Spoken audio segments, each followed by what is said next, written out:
ये सवाल हर किसी के मन में एक बार ज़रूर आता होगा कि जब हम सो जाते हैं और सपने देखते हैं तब हमारी आत्मा कहाँ चली जाती है। तो आइए आज मैं आपको बताती हूँ कि आपकी आत्मा कहाँ जाती है। जब रात होती है और शरीर थक कर बिस्तर पर गिरता है, आंखें बंद हो जाती हैं और कुछ ही पलों में हम एक दूसरी दुनिया में पहुंच जाते हैं। एक ऐसी दुनिया में जिसके बारे में कभी कभी हम सोचते भी नहीं हैं। कभी कभी हमारे सपनों में वो दुनिया आ जाती है जिसके बारे में हमने अपने जीवन में कभी नहीं सोचा। कभी कभी हम उड़ने लगते हैं, कभी किसी पुराने व्यक्ति से मिलते हैं, कभी डरावना दृश्य देखते हैं और कभी ऐसे स्थान पर पहुंच जाते हैं जहां हम असल जिंदगी में कभी गए ही नहीं। और ये विचार हमारे मन को बहुत परेशान कर देता है कि हमें उस तरह के सपने क्यों आते हैं जिसके बारे में हमने कभी सोचा ही नहीं। तब एक सवाल उठता है, क्या ये सब सिर्फ दिमाग का खेल है या सच में उस समय हमारी आत्मा शरीर से बाहर निकल जाती है। आज हम इसी रहस्य को धीरे धीरे गहराई से जानेंगे। सबसे पहले समझते हैं कि नींद क्या होती है।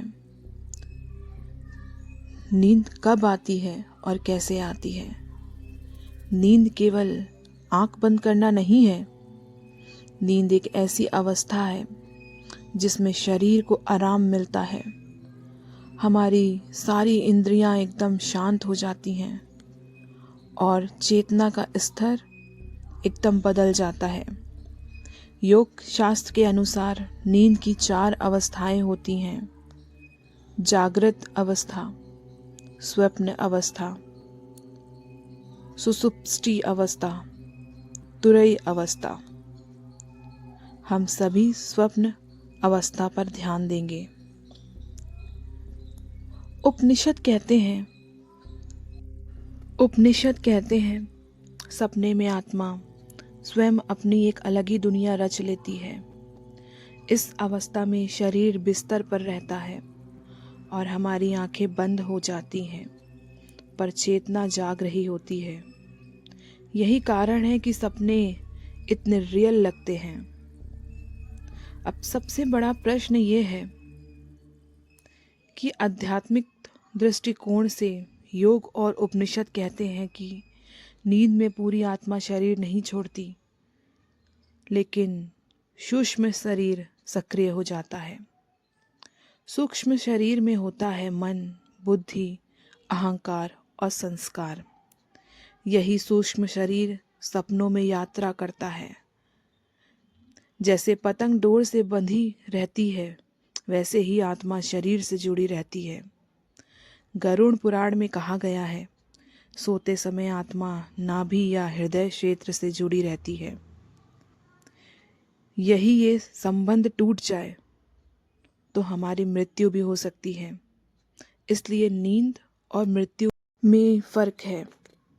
सपनों के 4 मुख्य कारण होते हैं: संस्कार, जो हमने जीवन में देखा, महसूस किया; अधूरी इच्छाएं, जो मन पूरी नहीं कर पाया; तनाव या डर सपनों में रूप बदल कर आता है और कुछ सपने चेतावनी या मार्गदर्शन भी करते हैं। विज्ञान के अनुसार सपने आते हैं रैम स्लीप में। रैम स्लीप के समय दिमाग अत्यधिक सक्रिय हो जाता है, शरीर लगभग लकवाग्रस्त जैसी हालत में हो जाता है। सपने दिमाग की यादें और भावनाओं का मिश्रण होते हैं, लेकिन विज्ञान भी मानता है सपनों का पूरा रहस्य आज भी अनसुलझा है। बहुत से योगी और साधक कहते हैं कुछ सपने सूक्ष्म लोक के होते हैं, कुछ सपने पितृलोक के होते हैं, कुछ सपने आत्मा की स्मृति होते हैं।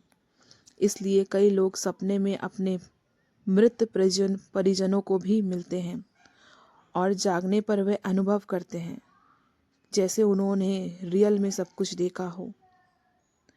जब मन अशांत होता है, जब आत्मा कमज़ोर होती है, तब सपने डरावने हो जाते हैं। इसे ही लोग कहते हैं आत्मा डर गई या मन भटक गया। इसलिए सोने से पहले मन को शांत करें, सकारात्मक विचार रखें और ईश्वर का स्मरण अवश्य करें, ताकि आपको ऐसे डरावने सपने ना आए। नींद में आत्मा शरीर से जुड़ी रहती है और मृत्यु में आत्मा स्थायी रूप से शरीर को छोड़ देती है। इसलिए शास्त्र कहते हैं नींद मृत्यु का छोटा भाई है। सोने से पहले भगवान का नाम ज़रूर लें। किसी भी तरह का नकारात्मक विचार अपने मन में ना रखें। दक्षिण या पूर्व की ओर सिर रखें। क्रोध और भय लेकर ना सोएं। अगर सोते समय आप सब इन बातों का ध्यान रखते हैं तो आत्मा को आप सुरक्षित रख सकते हैं। जब इंसान सोता है और सपने देखता है, तब आत्मा शरीर में ही रहती है, लेकिन सूक्ष्म शरीर यात्रा करता है। मन अपने ही संचार में विचरण करता है और सपने हमें बताते हैं हम अंदर से कैसे हैं, हमारी आत्मा क्या महसूस कर रही है। जब अगली बार आप सपना देखें तो उसे केवल सपना मत समझिए, हो सकता है वह आपकी आत्मा की आवाज़ हो। अगर आपको हमारी ये जानकारी अच्छी लगे तो वीडियो को लाइक कीजिए और चैनल को सब्सक्राइब कीजिए।